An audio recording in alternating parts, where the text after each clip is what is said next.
భయం అంటే పెద్ద పట్టించుకోరు. భయం అయితే అమ్మో భయం అవుతుంది అని బాధపడతారు, లేకుంటే ఏడుతారు, లేకుంటే ఇంకోటి ఏదో పరిగెత్తుతారు, నోటికి ఏదంటే ఆ పని చెప్తూ ఉంటారు, ఏని వేస్తూ ఉంటారు. కానీ భయాన్ని అసలు పెద్ద శత్రువు ఇది ఒకటి ఉంది నా జీవితంలో అని ఎవరు అనుకోరు. ఎవరు అనుకున్నా అనుకోకపోయినా భయానికి ఒక లెక్క ఉంది.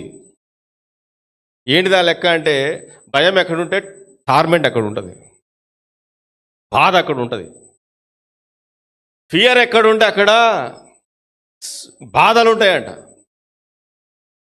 అందుకే అక్కడ రాయబడ్డ మాట భయము అంటే, భయం అనేది ఎలాగుంటుంది అనేది స్పష్టంగా.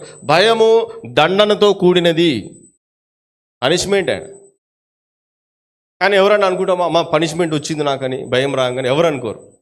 పనిష్మెంట్కి ఎవరో ఆలోచన చేద్దాం, నాకు భయం అవుతుంది అంటారు తప్ప, ఇంకోటి ఏదో మాట్లాడతారు తప్ప పనిష్మెంట్ స్టార్ట్ అయిపోయిందని ఎవరు అనుకోరు.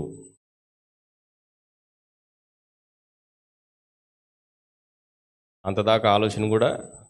అందుకే వాక్యం కావాలి మనకు. ఈ వాక్యం ఎన్నిసార్లు చదివింటాము. కొన్ని ట్రాన్స్లేషన్స్లో టార్మెంట్ అని ఉంటుంది. మన భాషలో చెప్పాలంటే అది చుక్కలు చూపిస్తుంది. నిన్ను బాధించి, ఆ మాట కరెక్ట్ మీనింగ్ చెప్తాను. నూడిల్స్ వద్దులే, ఉల్లిగడ్డలు వాడు పెనంలో వేసి వేంపుతాడు చూసినావా.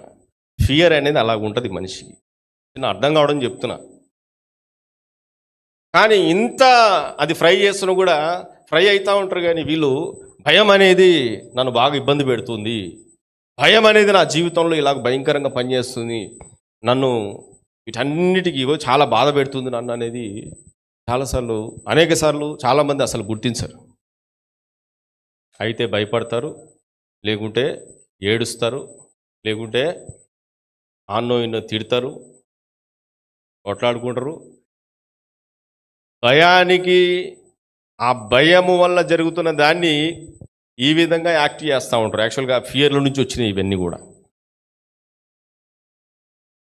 వీడి వల్ల నాకు ఏదైనా మోసం జరుగుతుంది, నష్టం జరుగుతుంది, భయం వచ్చినప్పుడు వీడి ఆలోచన అంతా మారిపోతుంది.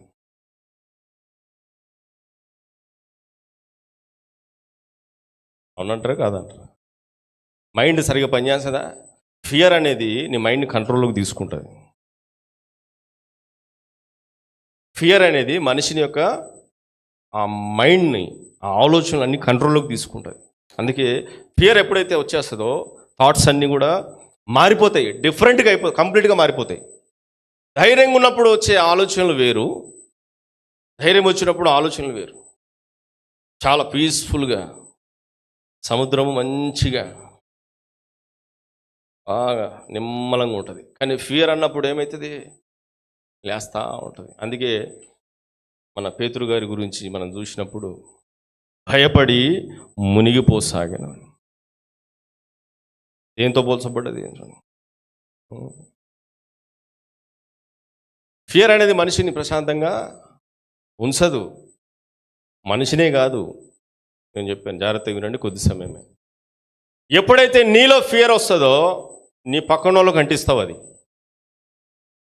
కొంతమంది వాళ్ళల్లో ఆపేసినప్పుడు అది ఏమవుతుందంటే బ్లాస్ట్ అయిపోతుంది, వెళ్ళిపోతుంది. హార్ట్కి సంబంధించింది ఫియర్ అనేది, బాడీకి సంబంధించింది కాదు.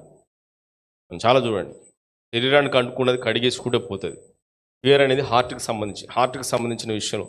జీవధారలు అక్కడి నుంచి బయలుదేరాలి, జీవము అక్కడి నుంచి వస్తుంది, నీ ఆనందము, నీకు కావలసిన ప్రతి మేలు అక్కడి నుంచి వస్తుంది. హృదయంలో నుంచి జీవధారలు బయలుదేరుతాయి. కాబట్టి నీ హృదయాన్ని భద్రపరుచుకోమంటాడు, భద్రంగా కాచుకోమంటాడు. ఏదైనా తోటలో ఆదాము కూడా చెప్పినది, తోటను కాచుకోవడం అనేది మన పని, ప్రభు ఇచ్చింది. చాలామంది ఫియర్ వల్ల నా కుటుంబం ఏమైపోతుందని చెప్పి దొంగ పనులు కూడా తయారు చేయడానికి రెడీ అవుతారు. ఫియర్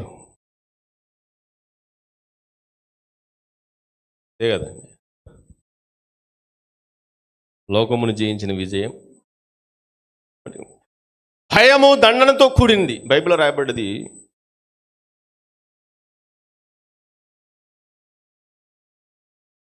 ఎవడను తరమకుండానే పారిపోతాడంట వాడు దుష్టుడు. భయం ఎక్కడ ఉంటే పారిపోవడం అక్కడ ఉంటుంది. అందుకే